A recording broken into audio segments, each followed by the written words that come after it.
Hey guys, how y'all doing? My name is Kieran and this is Fox Off RPG. So today this is going to be a bit of a different video. It's going to be a combination of things. So we're going to be having a little look at some Shadowdark content, PDFs mostly. We're also going to be talking about some upcoming things on the channel for the coming new year. Also, the next few weeks I'll be doing a few less videos just for Christmas time and some other stuff going on. Also, at the end of the video, I'm going to be going over my top five recommended and most liked games and books of this year. This does not include things I've played the previous year or the year before. So, example, the Shadowdark core book will not show up in this because I've played it the year before. So this is just this year's stuff. Yeah. So let's get into the video. So again, I just want to thank everyone who's liked, comment, subscribed on the channel. The growth on this channel has been absolutely insane. We're over 700 subscribers. I think it's like 715 subscribers now, which is crazy. I only started in February of this year. So I want to give a big thank you to everyone who's like watched, comment, tuned in, anything at all like that. It's insane, and it's helped out the channel massively. I've met some really cool people. I've become friends with really cool people. I've learned so much. I now have a regular gaming group and stuff like that. So it's been insane. I've had a great time, and I feel really honored and blessed that people want to check my stuff out, listen to me talk and ramble about blah, blah. Can't say that word here, but you know what I'm talking about. But yeah, thank you guys. It's been amazing.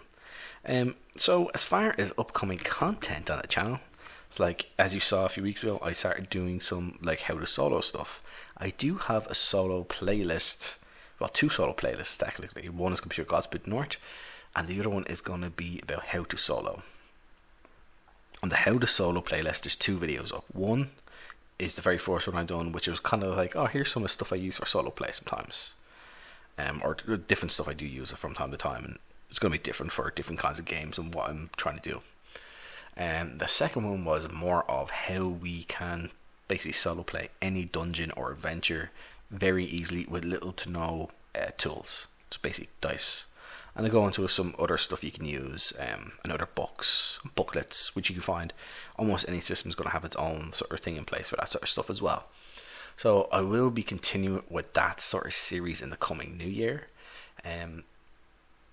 I'll be doing maybe a video a month for a little while. I think maybe that's my current goal. Try and get that done. I think it'd be really useful. I think a lot of people will really like it, especially since there's a lot of people out there who don't understand why you want to solo play. And we're going to talk about all that stuff. Well, for one, it's going to be like, well, I want to play a game I've known around me. Like for me, I do a lot of night work, so it's hard to get games in here. So I that's why I started solo playing. And it's only really this year I started group playing online in Discord a lot, like a lot, guys.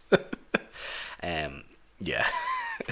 It's great. I've had a great time and met some cool people from this doing that as well, you know. So that is going to be one series that we'll be doing. Like I said, it's going to be maybe one video a month or so. We will be continuing on with the Gods Bid North stuff again. The only reason I haven't put it out, I have an episode ready to go on the thing on my computer. The only reason I haven't put it out is just because I have so much stuff that I need to get done, backlog stuff, and I want to get that stuff out first. Then I can really hammer home in the new year with stuff. Like, there's still some stuff I'm going to try and get out over Christmas. Like I said, I will be reducing videos over the Christmas time, and I will be putting out some of the other stuff. Like, I will be doing some Castle Crusade stuff. I will be doing some OSC stuff, more Shadowdark stuff. It's just letting you guys know I haven't stopped doing that sort of stuff. It's going to be a reduced time scale. So that's why the last 2 weeks or so, or even 3 weeks, I've been pumping out videos, trying to get things done. That was from when I wasn't doing a few things for a few weeks. I was just doing 1 or 2 videos a week. It's got some stuff going on and taking care of things. But yeah, then the new one we're going to be doing as well is going to be looking at some wargaming stuff. What kind of war games? I don't know. We'll see. It's going to be a mix of the hybrid RPG war games mostly, I think. Some skirmish games or short role war games, things like that, which I think will be really cool because I love them. And also, hopefully, I will have a bit more space, and then I can show off on more miniatures. I can show off more 3D printed stuff, and maybe get some more time to paint things and show them off. Then I can use them in the videos to show like how I can actually move things around, and so that's something I'm really looking forward to. I think it's going to be cool. I did a poll on this, and I think last time I checked the poll, around the time I closed it, only around 20% of people did not want me to do it. I think 40% or so, or 42% was like, yes, but like RPG wargame hybrid games, which I do have a few of, and I've a few games which are kind of like that as well, so that kind of fits the category. I'm not going to do things like, oh, let's jump into Horse Heresy or 40k. I'm like, no, I don't want to do that. I might touch on like one-page rule stuff because I really like them. They have some sort of skirmish games, shorter games, and which are kind of a little more RPG-ish. So that'd be cool and become lots of fun with that. I've been using that stuff for years. I haven't had time to war game really the last 2 years, but that's something I really, really am looking forward to, guys. So I really hope you'll like that. So that'd be great. So if you tune in and watch it, it's gonna be awesome. Again, this is probably like a video once a month, if even. It's gonna be a gradual thing, and it won't start until the new year. It mightn't even start until February. So I might do it in January. I'll see how things go and things work out, especially over Christmas, because over Christmas I will be doing a few things. I will be working more. I will be taking care of some personal things as well, and other background things, which, you know, you don't need to know about that, but yeah. Also, what else? We will be doing more just general reviews and stuff coming in the new year. I'm hoping to have a better regular schedule and more consistency. Again, I will have, hopefully things will be sorted out and we'll have more space, and I'll have more opportunities and time to film, because at the moment I currently only film in the middle of the night, and when I say middle of the night, it is 3:30 in the morning. I only have like an hour and a half to 2 hours to film like 3 times a week. Usually, sometimes I have a little more. But if that's the case, things get sorted out, we'll have more better. Basically, things will look and sound better, I think, and will be more consistent, because I can do things throughout the middle of the day. Because I do a lot of night work, and my weekday is free, so that I can do this sort of stuff during the day, especially if things are sorted out the way they were. Yeah. I think what we're going to do now is we're going to check out some PDF stuff. It's going to be from 3 different companies. It's all Shadowdark related stuff. It's going to be a bunch of Shadowdark PDFs. Some are going to be really short ones. One of them is going to be an upcoming Kickstarter, and another one is going to be a bunch of basically another way to create some magic items and boons and stuff like that, which I think is cool. So we'll jump into that now, and once we're finished, we'll jump back, and then we'll start to get into the countdown of my top 5 books, RPG books of this year. And also we're going to include some runners up, like close, like they could be in that range, I just couldn't really pick. You know, runner up basically. So yeah, let's look at these PDFs, guys, and let me know what you think, and I'll see you back now in a second. So guys, here we are. We're going to have a look at some of these PDFs. Like I did say before, I was going to do just a Shadowdark only video originally, but I decided I'm going to do one big video. I'm going to cover a couple things because my time is limited. But yeah, we're going to have a look at some of the Shadowdark stuff here, and then we'll get back on to the rest of the video. So we'll have some carousing stuff, an idea on how you can multi-class, which seems to be pretty cool and fairly well balanced. A new class, some team encounters. These are all by Angry Engine Games. We will then having a look at the Codex of Boons and Banes by Mary Manticore. Yep, Mary Manticore. I want to make sure I got that right. And then we're going to be having a look at Dogs of War. This is going to be a short little preview, and we're going to have a look at the Kickstarter page as well. It is also very cheap. It's going to have, I believe, around 200 or more sort of like NPC hirelings, and mercenary stat blocks, basic creature stat blocks, with a bunch of different men and different types of men, which is really cool. You're also going to get some tokens with this, and the creator is releasing some tokens on their Blue Sky as well, which is pretty cool. So I'll obviously have a link for where you can find all the creators here. Like I said, I have the Kickstarter link and all that. So we'll just have a quick look through some of this stuff here. So we have carousing options, and this one's relating to politics. Now, carousing options are always cool. Like we said, this is by Angry Engine Games, and talks about how to use this book, teamed encounter areas, all that sort of stuff. That's pretty obvious. Now, when would you use a political event / possible outcome table? Well, maybe your party has come across a dinner table. Maybe they've worked way up into some of the mid-level or higher level aspects of society, or they're trying to get in there. Maybe they've done something for somebody and they've been invited somewhere. And then you can use this table to basically figure out what happens, which I think is pretty cool. So, obviously it's going to work the same way any of the tables are going to work in Shadowdark. If you just put down at the first one, 0+0 to your roll, you're just going to roll a d8 and you're going to get the first 8 options as a possibility. But if you put in like up to 6, you'll start from 7 onwards. So pretty simple, really. D8 roll. And yeah, so you could spend 30 gold pieces and have a brief encounter at a public hearing or open court session. 300 pieces, a private dinner with a minor noble or influential bureaucrat. You could also play this as some sort of trader or something like that. They're going to have pretty good connections. The different outcomes: you insult a minor noble spouses at a banquet and are placed under discreet surveillance. Now, obviously, you don't want to tell your players that part, but yeah. Number 2, you're caught in the coup attempt. Bribery keeps you free, costing you 20% of your total wealth. I would, if my players were caught in a coup, I would probably bump that up a bit, unless they had a ton of gold, But if you're just low level stuff, I'd definitely have a bit more of a sacrifice they'd have to make. And it's going to go all the way down. So we have an 8. You duel a noble over a perceived insult and win in a fair fight. You're going to gain +4 experience and a luck token. So remember, guys, you're going to gain experience and other stuff from this. And the more you put in, plus with your higher roll, the more you're going to get out of it. So then we have carousing options. Consorts. Ladies of the night. Yeah, I know, I'm terrible.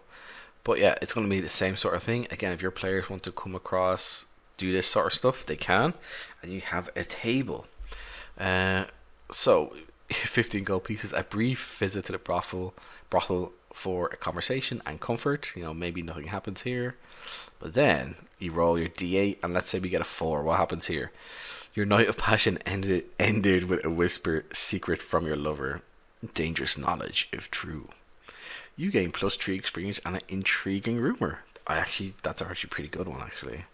Huh. So let's say we add a +3 to our roll.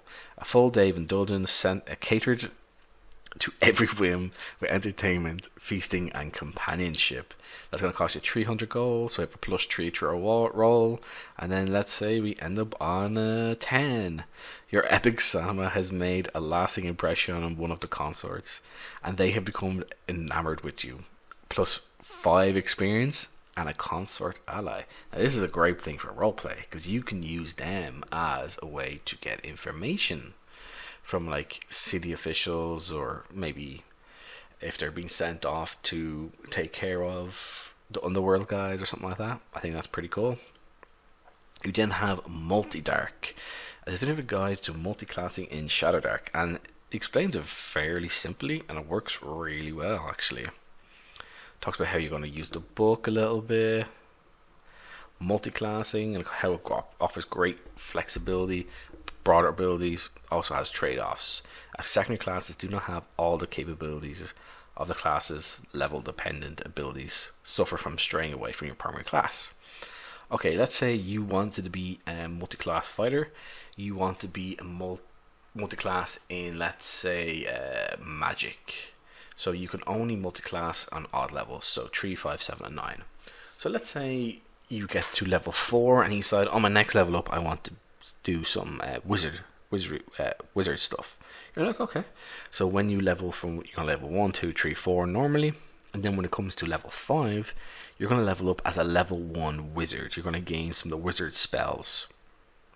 Now, when it comes to some of the abilities and stuff like that they might have, like if you were doing a thief multi-class, like your multi-class into a thief, it's going to be a little bit wiggle room for the GM to decide the kind of abilities they may or may not get, because some of the stuff that, for example, a thief will have is a little bit on the ability side as well. So, you know, it's a little bit of wiggle room with this sort of stuff, but I think it's really good. Again, you're with multi-class file, you're going to choose one weapon proficiency from the weapon class proficiency list. So anytime you level up as a fire, you're going to level up normally. Really, you're going to choose one armor class. You're going to roll 1d8 hit points per level. You're not gained a holler ability. Weapon class mastery works as written. The grit ability, you do not gain the grit ability. Fighter talents roll on the fighter talent table and works as written. So it's pretty simple, pretty straightforward, and the same goes for a lot of this other stuff here. So guys, you can check all this stuff out, and it goes through all, well, not all, a lot of the classes. Like you have some stuff from this the scrolls as well. Seer multiclass, Basilisk multiclass, Ranger. It's all in here. Awesome. But I think this is really useful and fairly simple.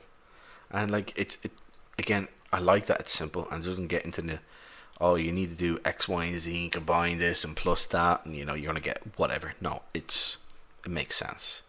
Now we have a very interesting class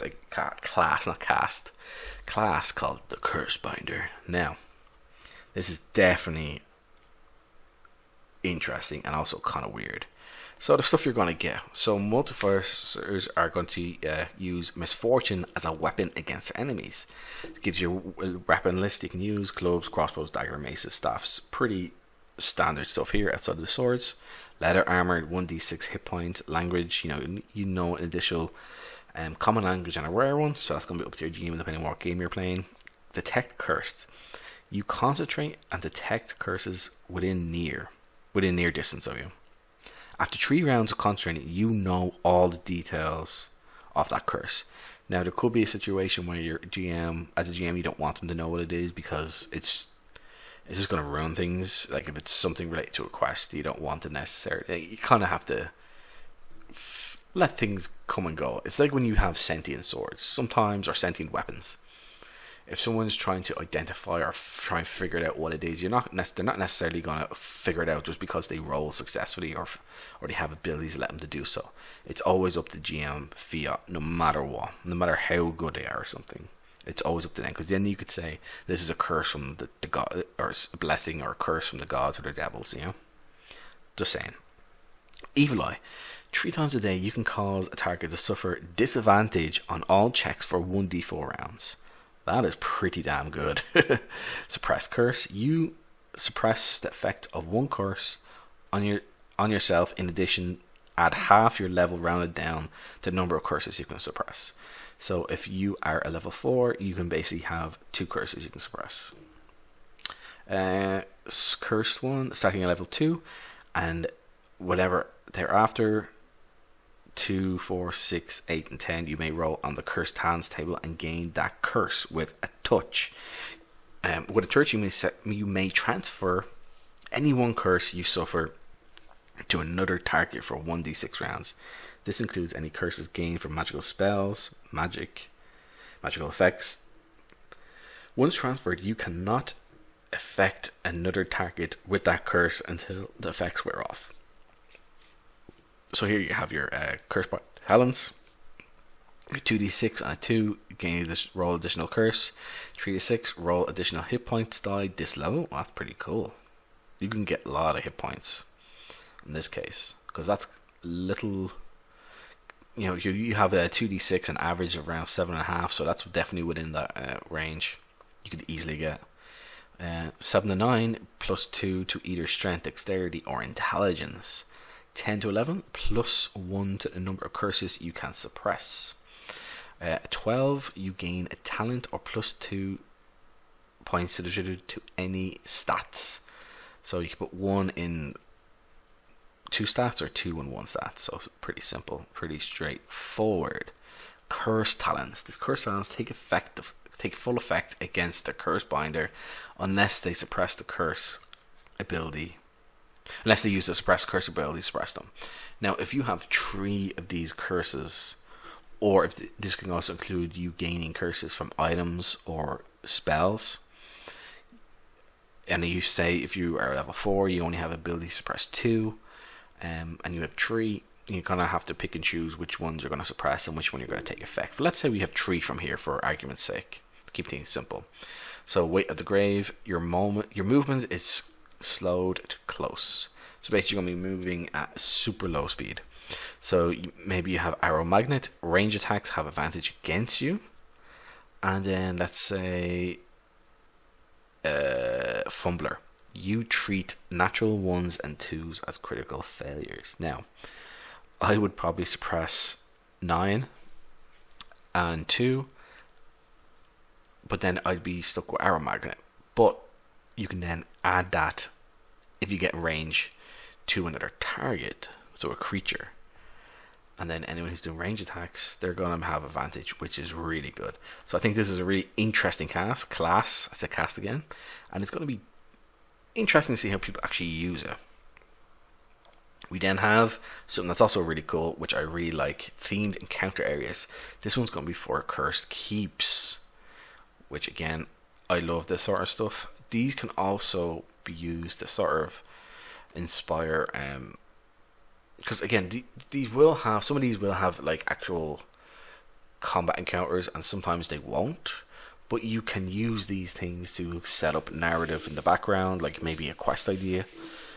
You could roll in these for quest ideas as well.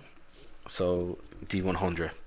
Let me get my dice out here, and I roll a 20. So, where is it? Yeah, here. So 1d4 javelin mounters mutter to each other around the next corner. So if you're in a curse keep, that's something you might come across. Let me roll again. There's 2 tables here. Let me roll again. I have a 57. Where's 57? A cultist that aspires to be a necromancer tends to 1d4 zombies. Okay, that's cool. Again, all this sort of stuff is really cool. Let's just grab one here and look at 51 to 52. Or 50 to 51. A plague demon from a bot's summering attempts to stalk the halls. That's pretty cool. Now, if you want to go random, just roll. If you don't want to go random, just pick them out. And there is some new monsters, which I really like this sort of stuff. So we have Animated Light. So a small glowing fire creature that burns anything it touches. AC 12, hit points 4, attack 1, burn +1, 1d4. Damage is going to be flying near and has like its saves here. Or its stats, I mean, sorry. The light source. The creature emits light as a torch. The light is extinguished once the creature dies. You have your Demon Maw. You have your Demon Plague. So it does give you extra stats. And here's some curses. Again, all this stuff is always super useful. So we have 20 curses. You take an additional 1d4 damage from any magical attack, including weapons. That's if you're rolling 8. Let's say if you have a 14. Your body physically changes to the opposite sex. Oh no, that's terrible. We have a look at another one here. We have Teamed Encounters Haunted Forests. Again, I love these sort of things. Keep an eye out for future ones. Dun, dun, dun. So yeah, guys, like I said, I will leave a link for the drive-thru or itches or any other social medias I have where you can jump on, like you can find their stuff. I'm not going to put my affiliate link with these guys' stuff because it's all very small and very cheap stuff, and you know, some of this stuff is like $2 or something like that. Just people like that, they definitely need their own support.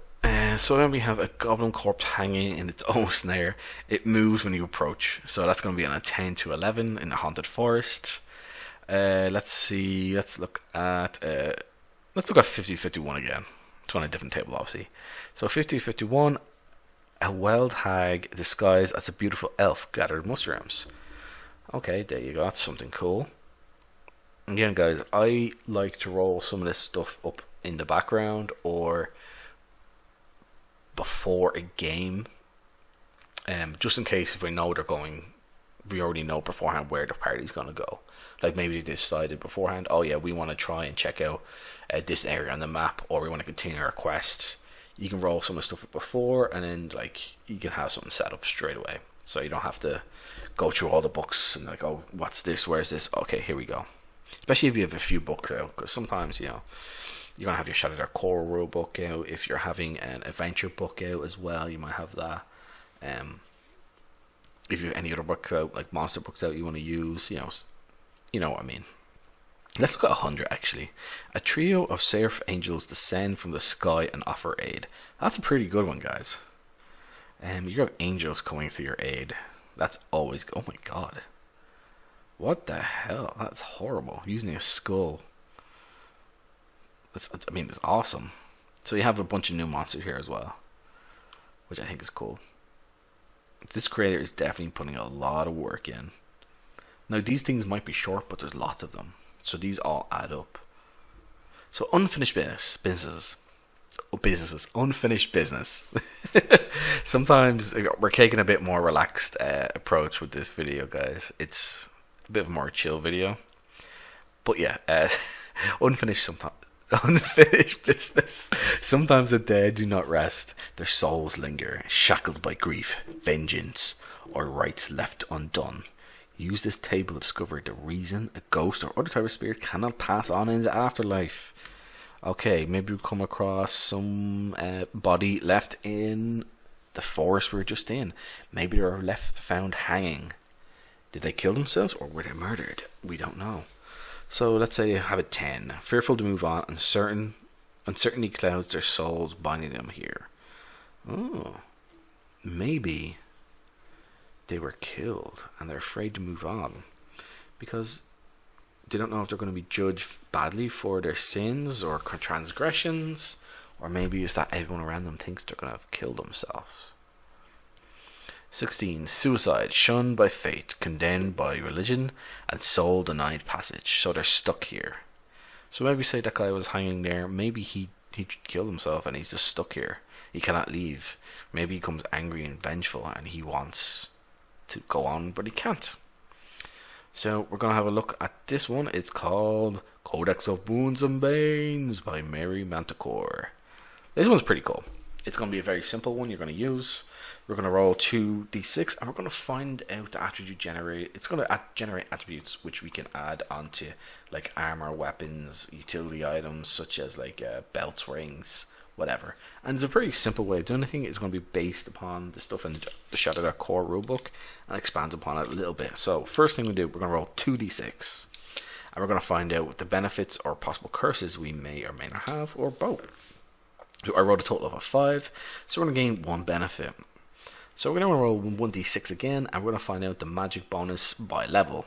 So, example, if we roll a 1, we're on a 1 to 3 level, we're going to have a 0 bonus, but if we go up to a 10 plus, we're going to have a 2 plus to our bonus.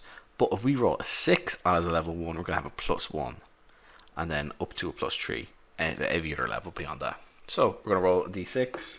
I rolled a 5. Okay. At level 1 to 3, it's going to be plus 1, and then 4 to 6, plus 2, 7 to 9, plus 3. So, let's say it's for level 2. So, it's going to be a plus 1. And if you want to say, you don't have to do this part, but if you want to, it's going to say which type of creature it will affect, if it does have any like impact damage. So, of course, you can just say it's general, or it affects humanoid creatures if you don't want to do that. And let's say this piece is a piece of armor, since it's right here. And we'll do 1 for each piece. So we have a d6 and a d6. So we're going to have a d6 here. We're going to have 2 different tables. And since we're doing a benefit, we're going to roll 1d6 to find out which table we're going to use. We're going to use table 5. Here we go. I'm going to roll another d6. And we're going to see what we get. We got a 6, polymorph. So once per day, you can turn into a natural creature equal to or less than your level for 5 rounds. If reduced to 0 hit points, transform back with 1 hit point. So, even if you're reduced to 0, you're not actually reduced to 0. It's going to have a +1 armor. Its benefit is going to be polymorph, so you can turn into some sort of creature within your level. So that's pretty cool. Let's say the piece of... we have curses. Let's just roll a curse as well, just for argument's sake. Table 2, we're going to roll a 2. What's funny? Embodied. Insight are immune from morale checks. Okay. Let's look at utility pluses. So we're going to roll a d6. We got a 6. We're going to check table 6 and we'll roll. We got a 4. So resurrection, raise one recently deceased creature 1 time. So if we had a utility item, let's say it was a ring or a necklace or something like that, or a talisman, it will raise the dead of bring your one creature back to life. So that's going to be very powerful, but it's 1 use only. Obviously you don't want your players to know it's 1 use only, but stuff like that is really cool. Then you have utility curses, you have weapons. Let's just roll 1 weapon, guys. We rolled 4, so we go to table 4. We'll roll again. We've got a 3, and it's going to be cleansing. Cast cleansing weapon on itself with +3 to cast. There you go. Simple, straightforward, and of course I'll link where you can find the creator stuff as well. Now we have the preview of Dogs of War, but first I think we're going to take a look at the actual Kickstarter page, and then we'll look at this. Now, 200 stat blocks for your Shadowdark campaigns. This one's really cool. Now, it's still a bit away from its goal. It's almost at $1,000. It needs a minimum of 3,000 to get there. So maybe this video will help people find this. I hope so. The creator's really, really nice, really cool, and this stuff is really well done. I think they are doing some of their own art, and they have other people doing art with them. They're also giving a bunch of tokens for all this stuff. So it's going to contain 200 brand new stat blocks to populate your campaigns. These stat blocks are unified by a single team. War, soldiers, mercenaries, fighters, battlecasters of all type. Ancestry ranges are going to range from goblinoids, lizard folks, and more. Obviously humans. These are meticulously crafted alongside official Shadowdark content, so DMs can plug them into games without any worry, and the book itself is beautifully illustrated by 2 amazing artists, and I completely agree. We're going to have a look at some of the stats in a few seconds. You're also going to be getting tokens, and here are some of the tokens, and there's going to be variations on each other as well. They look really good, they're super well done, as you can see. And we just have some stretch goals, but first, the main thing, we definitely want to get this funded at least. The creators, like I said, the creators really nice. Everything's done by the creators themselves. So we'll have the different links here. I'll have that link below. So each creator thing we've looked at today is going to have its own section, plus where to find it. It talks about where your money's going to go. It's going to pay towards the artist and cover their art supplies and stuff like that, writing, and it has the legal stuff from Shadowdark. So let's have a look at the actual preview page. So we have an herbalist, an armored sentry wielding a powerful crossbow. AC 14, has chainmail armor basically, so 10 hit points, 1 attack. Can go up to fire with a +2, a 1d8, and it has a short bow with a short sword. I would definitely have a bow, to be honest. But yeah, you have Arcane Assassin as well, and it's really cool. It's AC 15, 46 hit points, 3 attacks. It's going to have a Shadow Dagger for close/near with a +7, 3d4 or 2 spells +6. It's going to have a movement of near, climb. It gives all its other stuff here. So assassinate. Deals double damage against unaware targets. It has a blink spell, darkness spell, illusionary disguise to transform into any other similarly sized humanoid. Now with that sort of stuff you can also add other spells to it if you want, that you think would be appropriate. You have a different type of archer here, and it's going to have different themes as well. I know they have like a Viking theme, a Gaelic theme,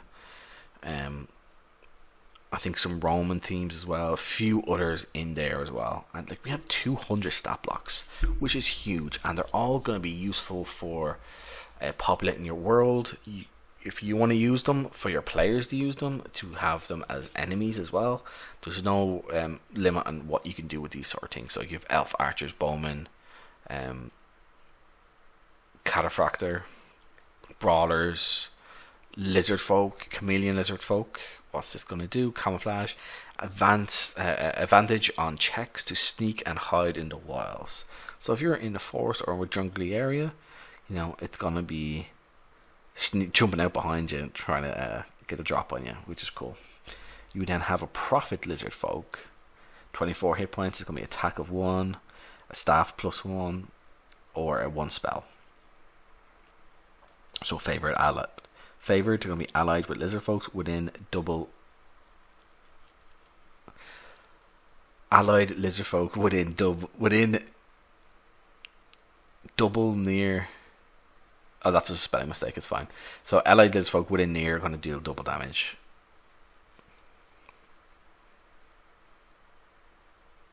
You have your cleanse spell, you have your guidance spell, your sunblast spell.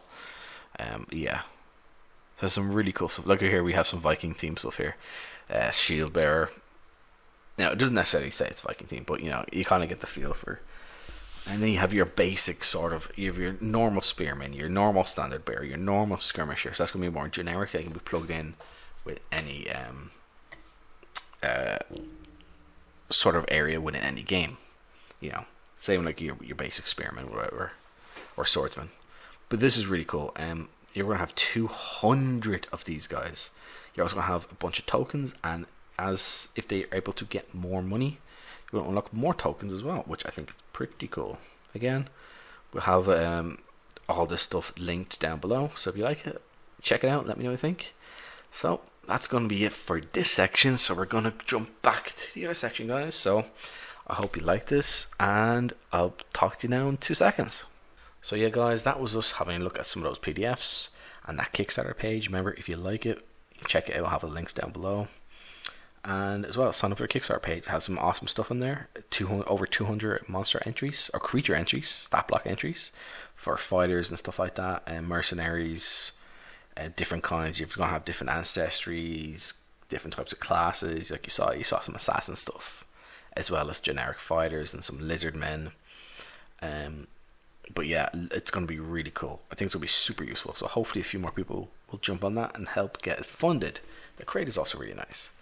But yeah, also in the coming weeks, I will be looking at some other stuff. Like we will be looking at some Castle Crusade stuff. Like I said, we're looking at starter set and an adventure. Also be looking at some OSE stuff and more Shadowdark stuff, like I was saying before. Now, sometimes I do get sent stuff from time to time, and sometimes it's just like it's something that's really cool, and I just either have other things to get through first, other stuff going on in my own life, and other things I want to cover first for whatever reason. Could be any reason. Could be at that moment I'm enjoying playing more Shadowdark content. It could be I'm just enjoying playing and using more OSR general content. You know, so that's why some of these things take a while. Also, I want to play and use a lot of this stuff as much as possible. So that's why it can sometimes take a few weeks or even a few months to get things done.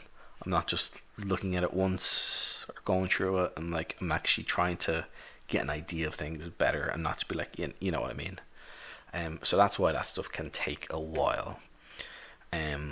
Yeah, so that's just let you guys know what's going to be coming up. Like I said earlier before, it's going to be up on the channel. So what we're going to do now is we're going to look at my top 5 books of this year, my game books. These are not necessarily game systems. They could be adventures, they could be game systems, settings, etc. But first, before we do that, I'm going to talk about some runner-up books. One of the first ones I'm going to talk about is Horde Wars. Now, this probably would have been in my top 5. I just haven't had enough time with it to play. So I was supposed to have a game going on where I was a player. I lent it to a buddy of mine. We had some dates set up.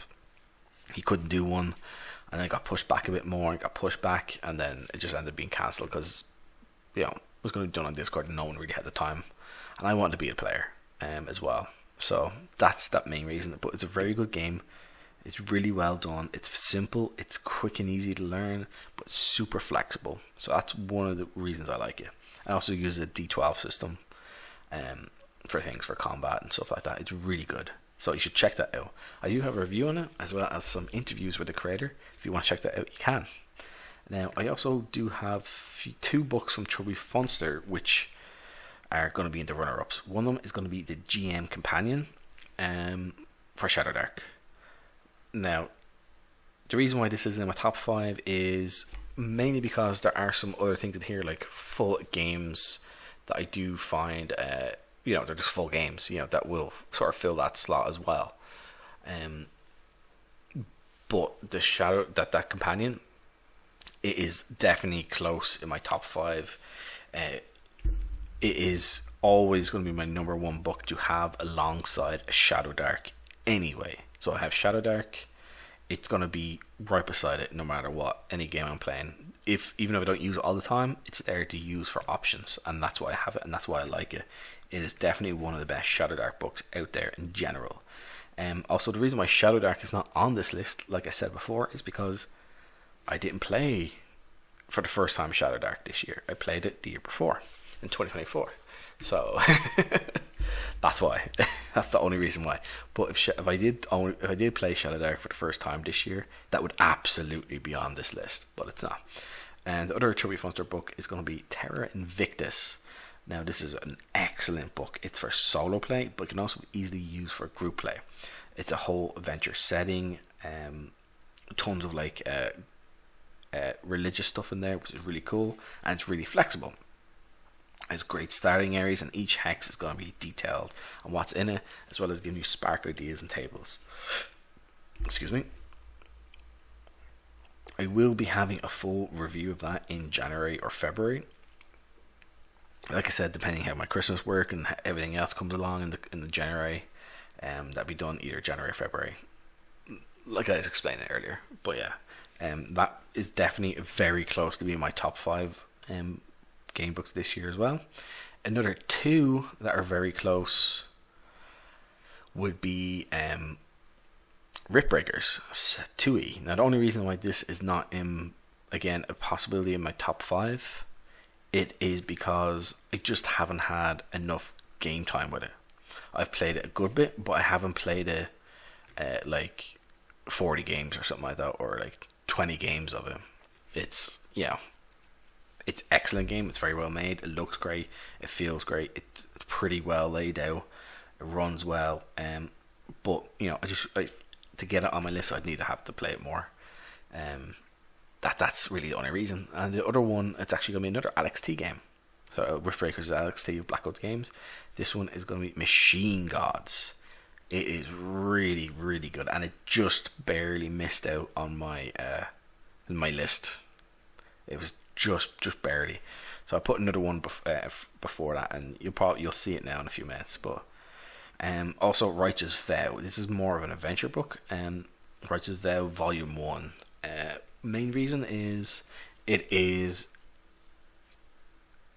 an adventure book. It's probably one of the ones I've recommend for any Shadowdark GM or referee to get for their players. It's very well made. It's going to teach the game as well to people as you play along. Again, that's just missed out. Again, these would probably all be in my top 10 games of this year, though. My top 10 game books. But yeah, that's really it.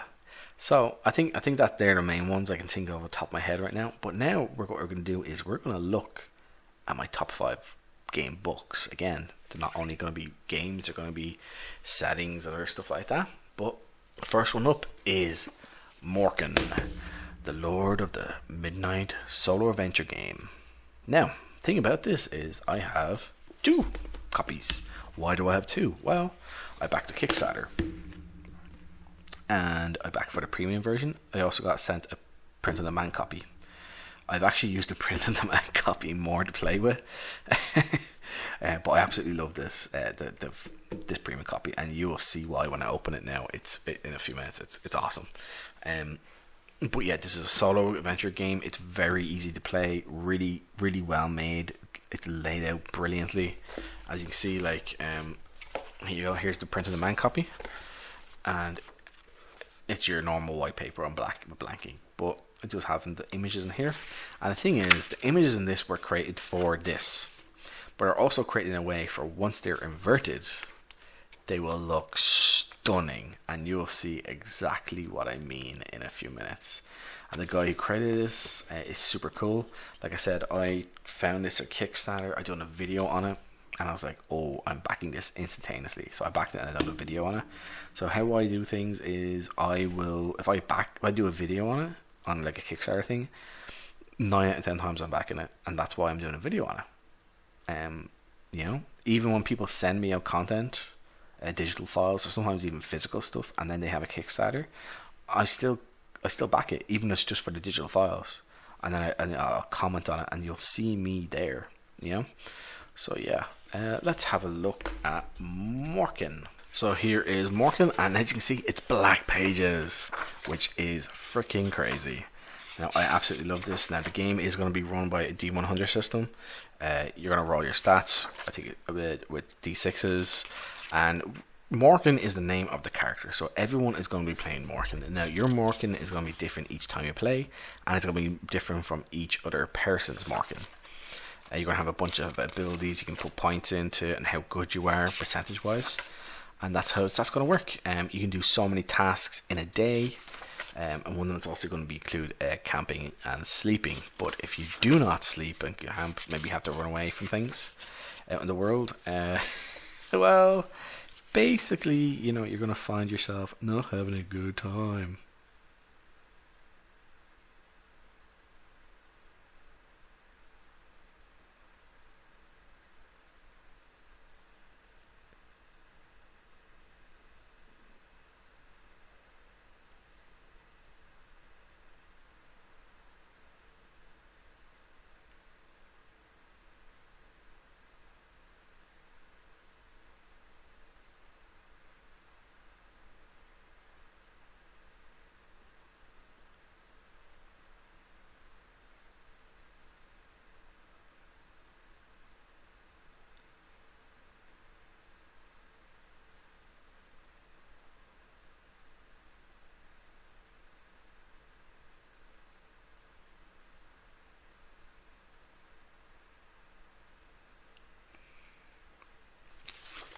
It's very easy to play with.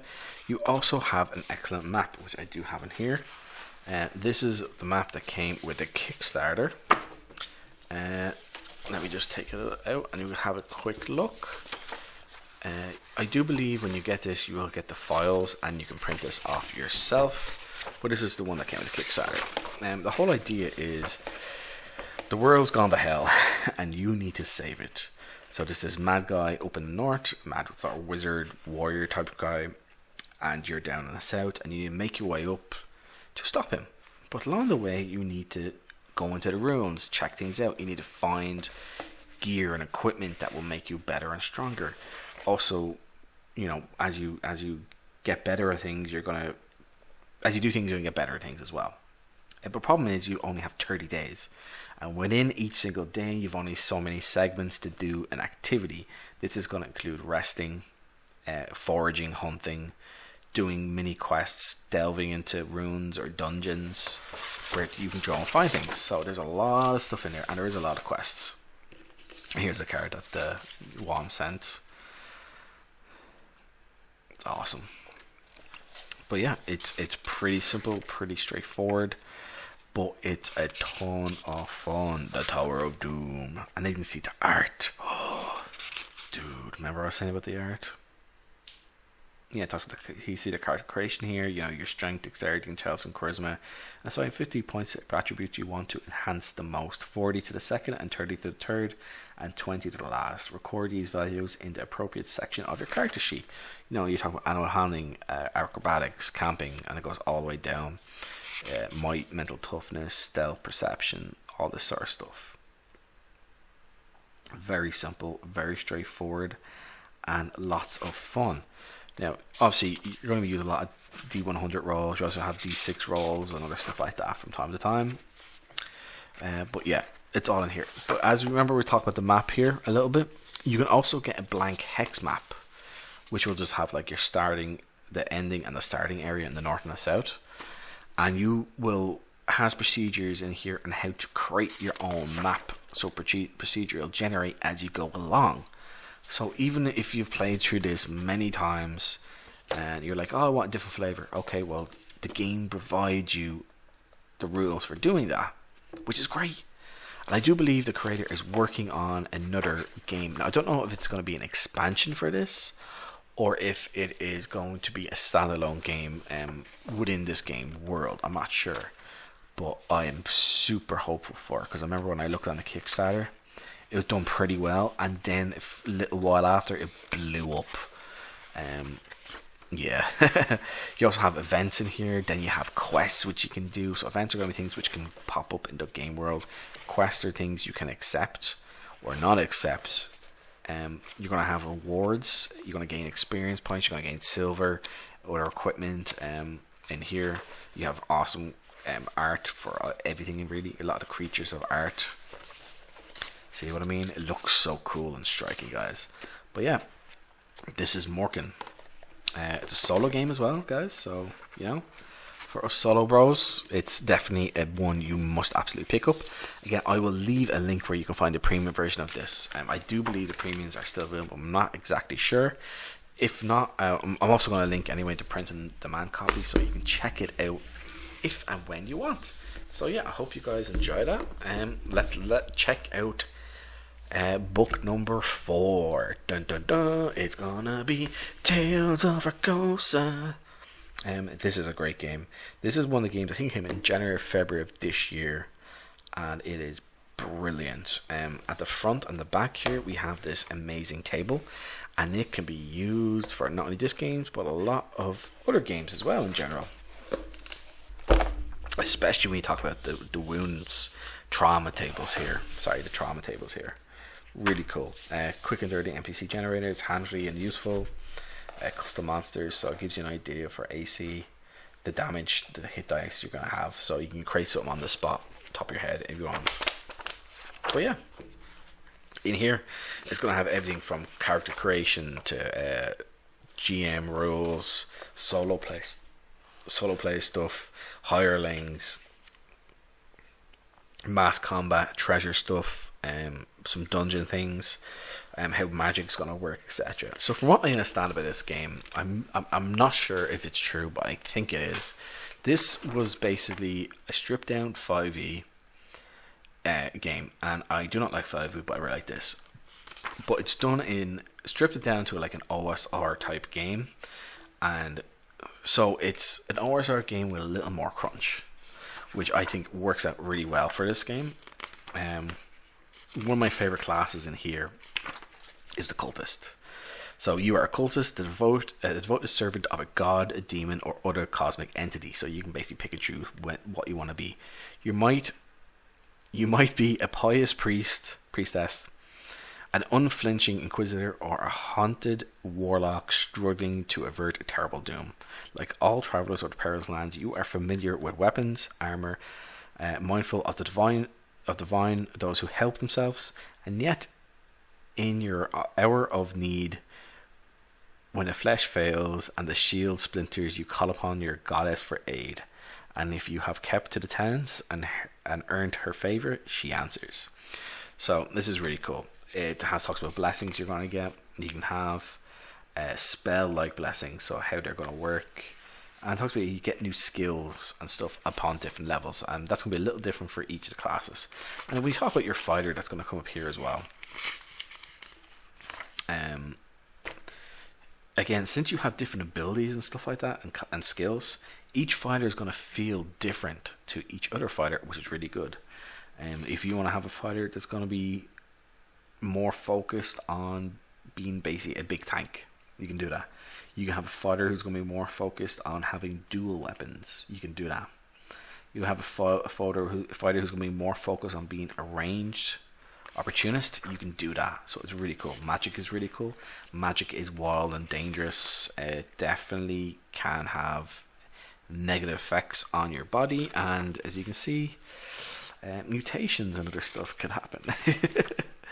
But yeah, you have lots of cool stuff in here. Your ranger is sort of like a ranger druid. The druid aspect is more to do with sort of animals and how they interact with them. Your thief is more like a normal thief in most games. Unique features that you can have. These are going to be things you're going to pick out as well. But yeah, the game is great. It's fairly simple. If you're not used to, it's slightly crunchy, but not very crunchy. So there's a little more than if you're only used to doing some simple OSR games. There's a little more to it than that. But yeah, it's really well done. Your activity table here, influencing NPCs, stuff for hirelings, spells are all in here. You have different sort of tables, black market stuff, carousing. You can gamble. You can brew potions, do magical research.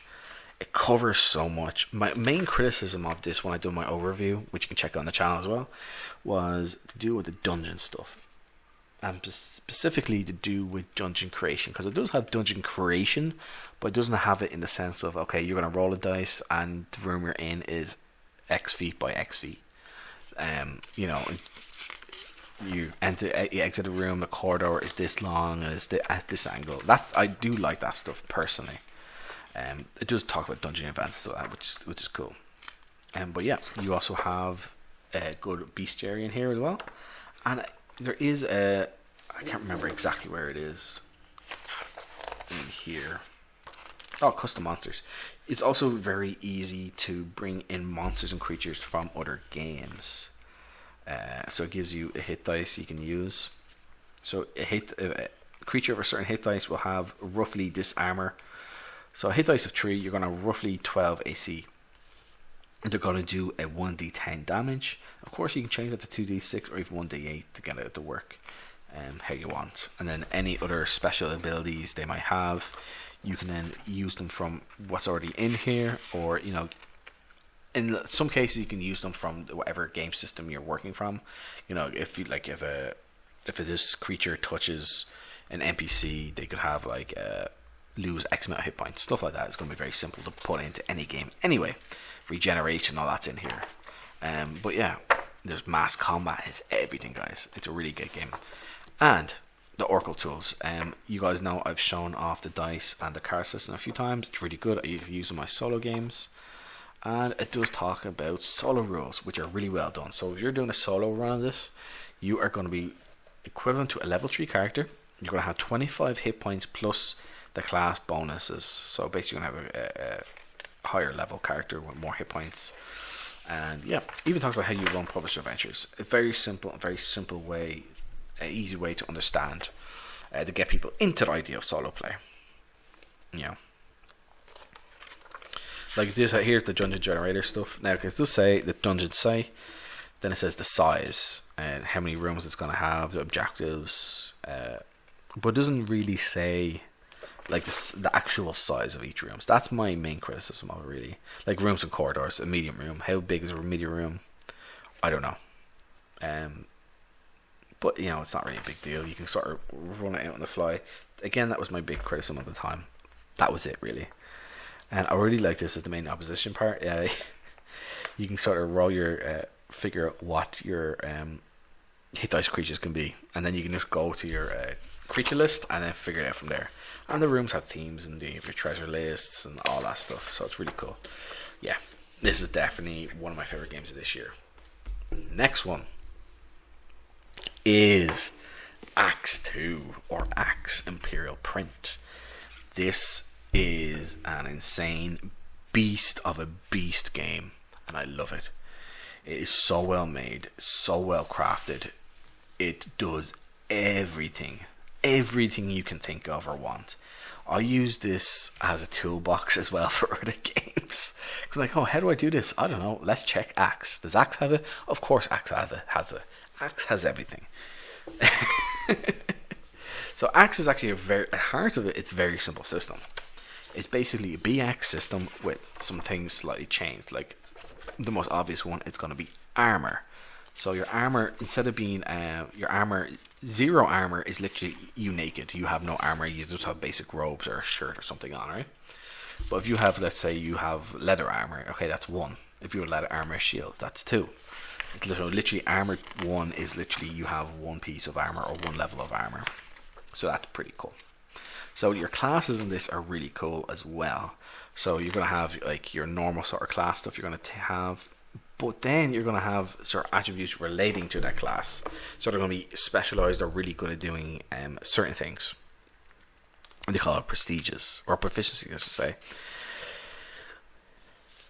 And it works really well. And as you go down through this book, you're going to find things for, oh, how do I do mass combat? Don't worry, it's in here. How do I do mercantile stuff? Don't worry, it's in here. And when you do your mercantile stuff, it's not just, oh, here's your table. You can go into super detail with it and be really anal, or you can be very loose. And it's going to be up to you and what your judge lets you do.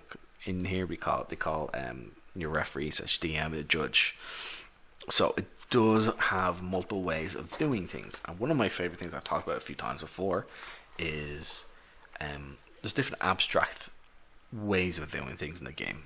So let's say we have our party, our players are out there, they're playing, they come across a dungeon, maybe they clear out the first level or even the first few rooms of the first level. And then a few games go by, they don't go back in, and then they decide, okay, let's go back to that dungeon. And as they go back in, they find the dungeon being completely cleared and has been taken over by a rival adventuring group. Because there are rules for abstract combat, which you as a judge can use for solo play.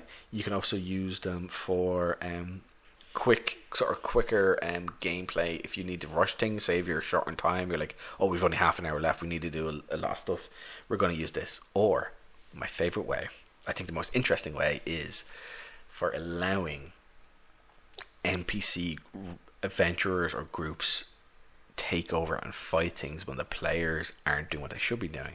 So maybe if a quest is being out issued and the players are like, oh, okay, we're going to do this quest, and they get sidetracked, well, maybe someone else finished that quest.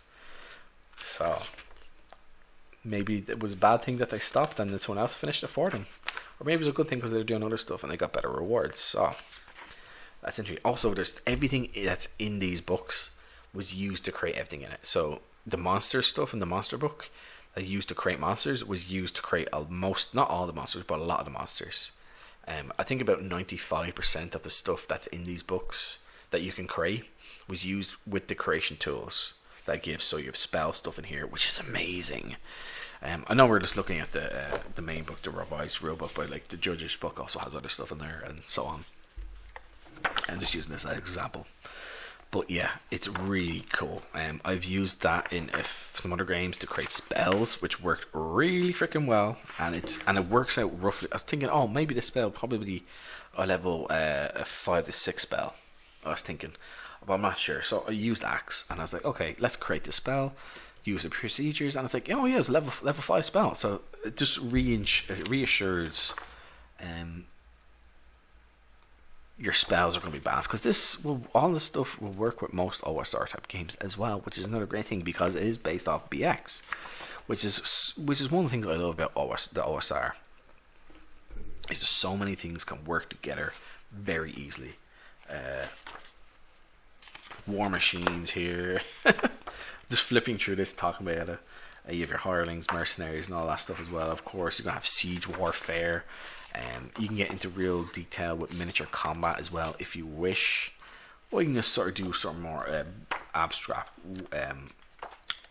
mass combat as well. Because one thing I do like for a lot of the stuff that's in this book, it's not just, okay, here is the rules to use this one thing. Okay, what it is here's the rules to use this, but then there's also like an abbreviated version to make things go quicker a lot of the time, which is very useful. But it does make the books very big, which is one thing which does put people off, is because it is so big. But I would recommend just getting this, playing as adventurers, and pulling in and out the things you want and you need to use. Like, it has spelunking and caving here. You don't need to use all this stuff. You can just use your, okay, you need to climb from X, Y, and Z. Just use that. Here it has the charts with the monsters and the miniature sort of stuff here. But yeah, there's something in here for everyone.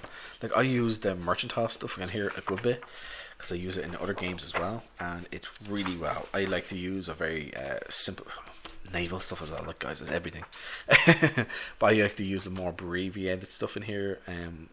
Not abbreviated, like the most simpler version of it. Just to keep things smooth and going quickly. Like, there's something in here for anyone of any... something in here for everyone. And there's a lot of some things. But if you're going to run this, again, you're going to pick and choose the things you want to use. You're not going to use everything at one go. You might build up over time and add things in as they become appropriate. Like, maybe you're starting off with a bunch of adventurers, they're all level 1, and then one of them wants to, like, basically become a farmer. You can become a farmer and a rancher, and you can ranch minotaurs and slimes and raise them. You know, it covers everything. Like, yeah, magic item creation, it's more stuff. But yeah, this is brilliant. I absolutely love this. It is definitely one of the absolute go-to games I have. This is why it's in number 3 position.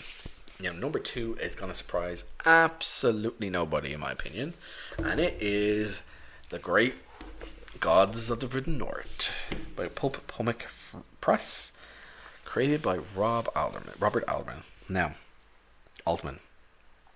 Now, guys, this is... Or Alderman, yeah. I said Altman. I was right the first time. Grr. Anyway, guys, this is absolutely brilliant. You guys know I love this. I have a solo playing this, which I will be continuing further again, so don't worry about that. Like I said, it's just going to be probably... I have a video ready to go, but I just have a lot of other stuff to cover. I don't have a lot of time to have things done. But yeah, so this book has years of content. You also have volume 2, which also has years of content, plus any stuff you might make up for adventuring sites and areas that you can go to. Now, that's if you're going by just the normal way of playing, your hex crawling, going around adventuring, stuff like that. But you do have like your episodical play, which is really good. A really good idea if you have very limited time. Maybe you can only play once a month. I think that's probably the way to go. But yeah, this, in my opinion, is a must-have book for any RPG player, especially if you're in the OSR space. Now, this was created for Old School Essentials, and specifically Old School of Essentials Advanced. Now, in my opinion, it doesn't really matter. You can use any OSR system. I'm currently playing this with Barrows and Borderlands, and it's brilliant. It works so well. It just click and slide in each other with zero problems. No real need to change anything. And again, this is going to cover so much. You have a lot of great history, and I do have the reviews of Volume 1 and Volume 2 books on the channel. If you can check that, guys can check that out to get into more detail. This is just talking a little bit about it, of course, and why I like it. Again, it's just so much adventuring. It's so much value for money. Like, I think it's probably cost like $75 or something like that. I can't remember because I use euros. But and most of my viewers are Americans or live in America. But it's years of content, and it is more than worth the money you're paying, easily. And this is why it's in my number 2 spot. It is an absolute must-have adventure book, and this book covers the overworld. So your hex crawl to top of the land, and you got your history. The second book goes on to the underworld, basically the Underdark, what lives below us in the the wretches, and what other magical creatures and hidden secrets are in the world. And I will be having Rob on the channel again in the new year. Need to work out on a date and time again. It depends how everything's going to go for the two of us. He knows that I'm going to be talking a little bit in the background, and I have been looking at some other stuff. And dudes, it's going to be awesome what's coming up. Now, my next book, and the final book, hits the number 1 spot for my favorite book of the year, is Barrows and Borderlands. This is my main go-to game.